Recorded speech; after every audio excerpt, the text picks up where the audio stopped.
Você está ouvindo o livro Eu Sou Eu, de Moacir Matos.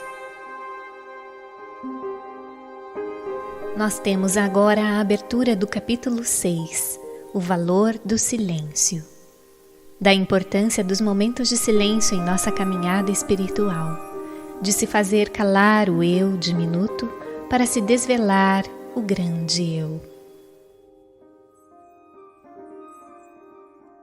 Quando falamos ou ouvimos falar de silêncio, vem-nos à mente apenas a ausência de sons.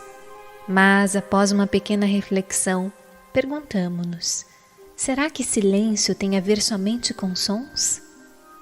E mesmo no que diz respeito a sons, normalmente vem-nos a ideia daquilo que chamamos de sons audíveis, sem considerarmos os sons inaudíveis ao ouvido humano, como aqueles oriundos da circulação sanguínea, das batidas do coração, dos movimentos e trabalhos dos demais órgãos do corpo humano, e também os sons não percebidos pelo ouvido em função da distância em que são emitidos, os que se originam da própria vibração deste planeta, ou do Sol, ou dos demais astros de uma maneira geral, e das nebulosas e galáxias, o som oriundo do movimento e choque das moléculas e dos elétrons, e mais uma infinidade de sons que não se tem como descrever, inclusive os infrassons e ultrassons, cujas frequências estão localizadas abaixo e acima do espectro percebido pelo ouvido humano. Muitos desses sons podem se tornar audíveis com a utilização de instrumentos especiais que têm a finalidade de amplificar ou modular tais energias sonoras, e podem se tornar visíveis por meio de aparelhos que transformam energia sonora em imagens ou gráficos.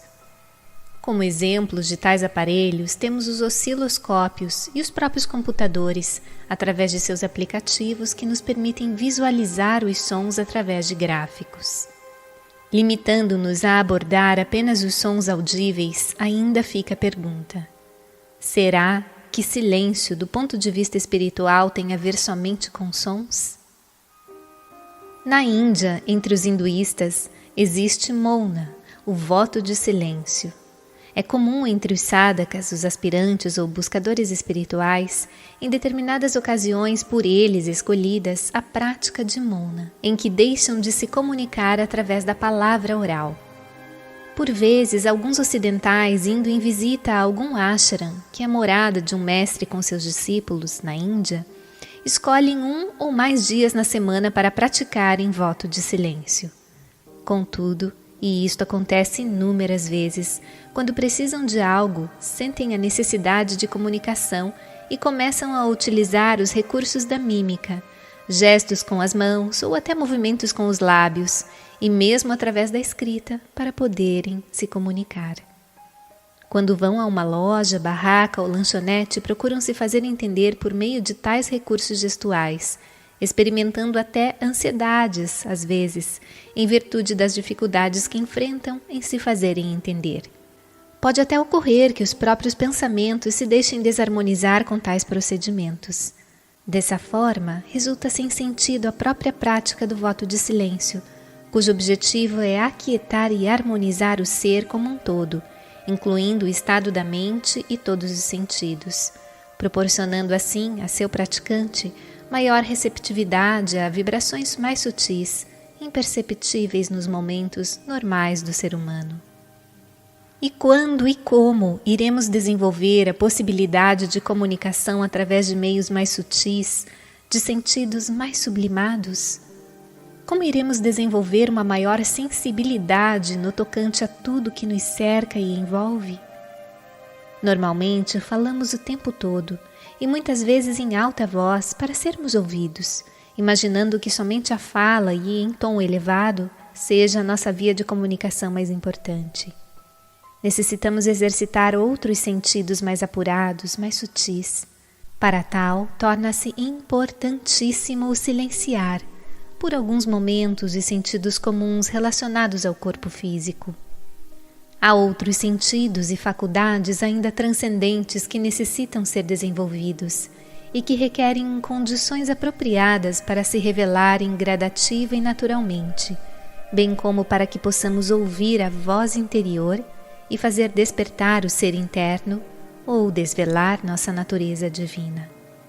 Sai Baba, em um ensinamento muito belo, nos diz: o que é o silêncio? Monam. Não é apenas manter a boca fechada. Significa transcender a influência de todos os sentidos e estar sempre estabelecido na consciência de sua própria realidade. Quando a mente se retira do mundo exterior, a língua também se silencia. Todos os outros sentidos acompanham essa condição. Esse é o silêncio genuíno. Jesus nos atinge o âmago do ser quando diz em Mateus 6, versículos 5 a 7. E quando orares, não sejas como os hipócritas, pois gostam de orar em pé nas sinagogas e nas esquinas das ruas, para serem vistos pelos homens. Em verdade te digo que já receberam sua recompensa. Mas tu, quando orares, entra em teu quarto e, fechando tua porta, ora a teu Pai que está oculto, e teu Pai que vê ocultamente te recompensará. E orando, não uses vãs repetições, como os gentios, porque pensam que pelo seu muito falar serão ouvidos. Jesus, em tal passagem evangélica de grande profundidade, nos ensina que não é através da ostentação no falar, na intenção de exteriorização de uma fé aparente que se consegue falar com Deus ou ser ouvido por Ele. E principalmente, que a oração verdadeira não necessita ser expressada por meio da palavra oral, mas através do silenciar de todo o ser, transcendendo todos os meios de comunicação externa que fazem parte do mundo objetivo e dizem respeito à troca de mensagens e informações entre os que ainda só entendem a linguagem dos planos menos sutis. Assim, Jesus nos orienta no sentido de entrarmos em nosso quarto e fecharmos nossa porta. E então nos perguntamos: quarto? Aqui se refere simplesmente ao cômodo que utilizamos com a finalidade de dormir? Sabemos que na Índia, por exemplo, muitas das casas, mesmo na atualidade, nem possuem quartos.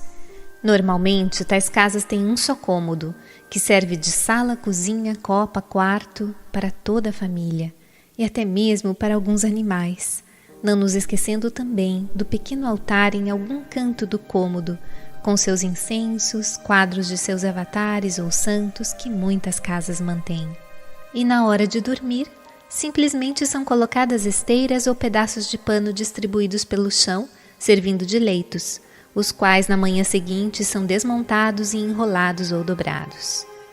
Nesses casos, tais pessoas, sem possuírem quartos, não teriam então onde fazer suas preces.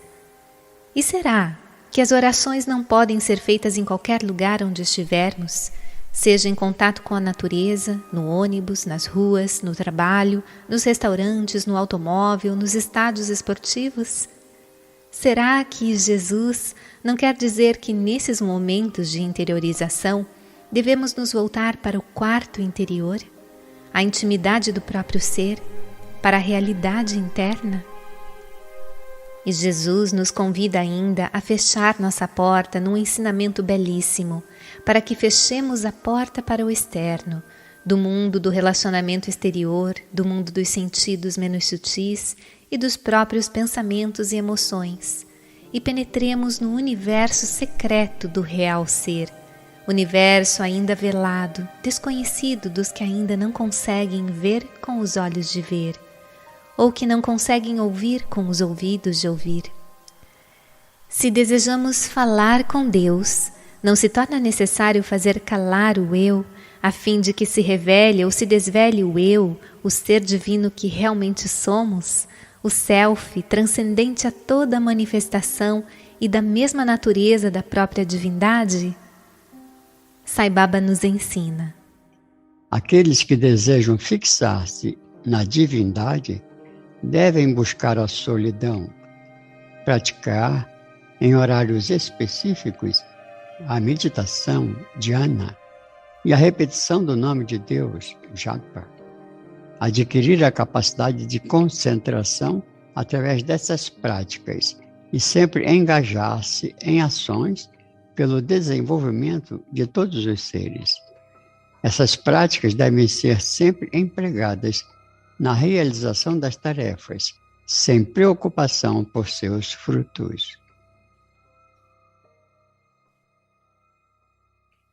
É melhor que você permaneça longe das pessoas que o arrastam a distrações, que o enfraquecem e atormentam.